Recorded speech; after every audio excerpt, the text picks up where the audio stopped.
দেবাশিস প্রামাণিকের পর এবার আরও এক প্রভাবশালী নেতাকে বহিষ্কার করল তৃণমূল। জমি কাণ্ড ও জমির মালিককে খুনের চেষ্টায় অভিযুক্ত সন্দেহে ধৃত তৃণমূলের ডাবগ্রাম ফুলবাড়ি সাংগঠনিক ব্লকের সহসভাপতি গৌতম গোস্বামীকে তৃণমূল থেকে বহিষ্কার করল জলপাইগুড়ি জেলা তৃণমূল। কয়েকদিন আগেই ডাবগ্রাম ফুলবাড়ির ব্লক সভাপতি দেবাশিস প্রামাণিককেও একই অভিযোগে পুলিশ তাকে গ্রেপ্তার করেছিল।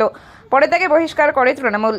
এবার দেবাশিসের ঘনিষ্ঠ গৌতম গোস্বামীকেও পুলিশ গ্রেপ্তার করে হেফাজতে নিয়েছে। রাজ্য তৃণমূলের নির্দেশে বৃহস্পতিবার বিকেলে জেলা তৃণমূল অফিসে সাংবাদিক বৈঠকে এই খবর দেন তৃণমূলের জেলা সভাপতি মহুয়া গোপ। ব্রহ্মপুরে দীর্ঘ কয়েক বছর ধরে অত্যাধুনিক সুবিধার সাথে শিহান বিমল রায়ের নেতৃত্বে টিচার রতন রায় কারাটের প্রশিক্ষণ দিয়ে চলেছেন।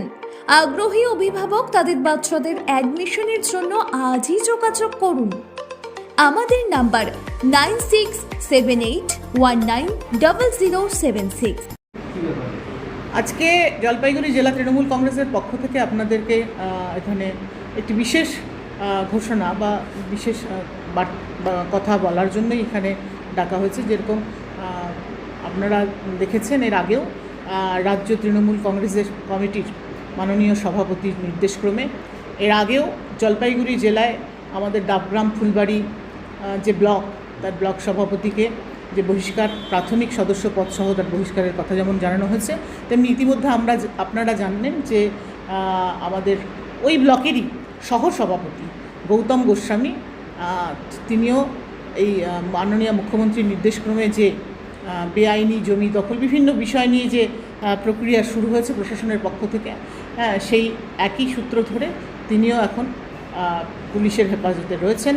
সুতরাং এই সময় আজকে আবার তাই রাজ্য তৃণমূল কংগ্রেস কমিটির সিদ্ধান্তক্রমে মাননীয় রাজ্য সভাপতির নির্দেশক্রমে জলপাইগুড়ি জেলা তৃণমূল কংগ্রেসের পক্ষ থেকে আমাদের যে ডাবগ্রাম ফুলবাড়ির যে সহসভাপতি গৌতম গোস্বামী তাকেও পার্টির তৃণমূল কংগ্রেসের প্রাথমিক সদস্যপদ সহ দল থেকে বহিষ্কারের ঘোষণা করা হচ্ছে।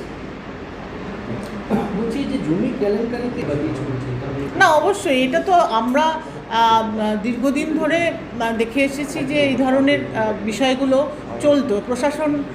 প্রশাসনকে একাধিক সময়ে অ্যাজ এ জনপ্রতিনিধি হিসাবে, মামাটি মানুষের সরকারের একজন জনপ্রতিনিধি হিসাবে মানে বিগত দিনেও আমরা এই বিষয় নিয়ে অনেকবার জানিয়েছি। এইবারে মাননীয় মুখ্যমন্ত্রীর নির্দেশক্রমে যে প্রশাসনিক যে তৎপরতা শুরু হচ্ছে, জেলা তৃণমূল কংগ্রেসের পক্ষ থেকে আমি এটাতে মানে ধন্যবাদ জানাবো আমাদের জলপাইগুড়ি জেলা শাসক সহ যে জেলা টিম রয়েছে, যারা ভূমি দপ্তরের যারা রয়েছে, যেখানে এতদিন যেগুলো হওয়া দরকার ছিল সেটা এখন সঠিকভাবে হচ্ছে। এই জন্য আমি ধন্যবাদ জানাবো যে ইতিমধ্যে যে পদক্ষেপ গ্রহণ করা হয়েছে, যেটা গাজলডোবায় যে পদক্ষেপ গ্রহণ করা হয়েছে, সেটা আরও আগে হলে আরও অনেক সময় এখানে যে মানে ব্যাঙের ছাতার মতো মানে চারিদিকটায় শুধু একটা পর্যটন ওইভাবে তৈরি হতে পারে না। পর্যটন একটা শিল্প, তার একটা সুন্দর একটা জায়গায় মানুষ বেড়াতে আসবে, সেই জায়গাটাকে কত সুন্দর করে তৈরি করা যাবে, তার পেছনে দেখা যাচ্ছে যে কিছু অসাধু লোক, ব্যবসায়ী, শুধুমাত্র যে রাজনৈতিক দলের সাথে যুক্ত লোকেরাই নয়, এর মধ্যে অনেক ব্যবসায়ীরাও রয়েছেন, অসাধু মানুষ রয়েছেন, যারা অসৎ উপায়ে ব্যবসা প্রতিপত্তি বাড়ানোর জন্য এই ধরনের কাজগুলো করছেন।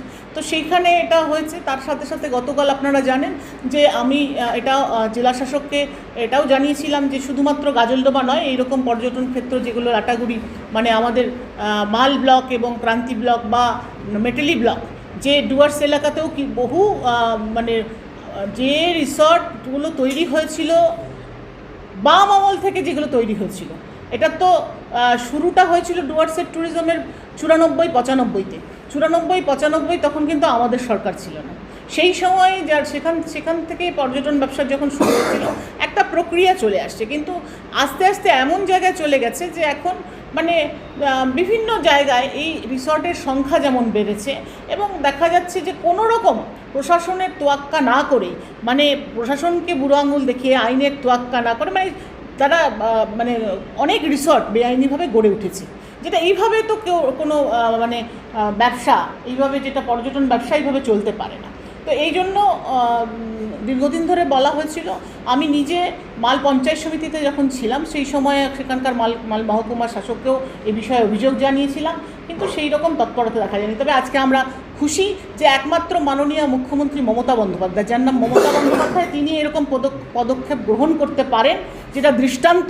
এবং আমার মনে হয় এটা ভারতবর্ষের মধ্যে দৃষ্টান্ত যে একটা রাজনৈতিক দল তৃণমূল কংগ্রেস, যেখানে তাদের সে যত বড় নেতা হোক আর যেই হোক না কেন, তারা যদি এই সংক্রান্ত বিষয়ে জড়িত থাকে, একমাত্র আমাদের যিনি সর্বোচ্চ দলনেত্রী, যিনি মাননীয় মুখ্যমন্ত্রী হিসেবে এই পদক্ষেপ গ্রহণ করেছেন যে তাদের একেবারে আইনি পদ্ধতিতে তাদেরও কিন্তু রেয়াত দেওয়া হচ্ছে না।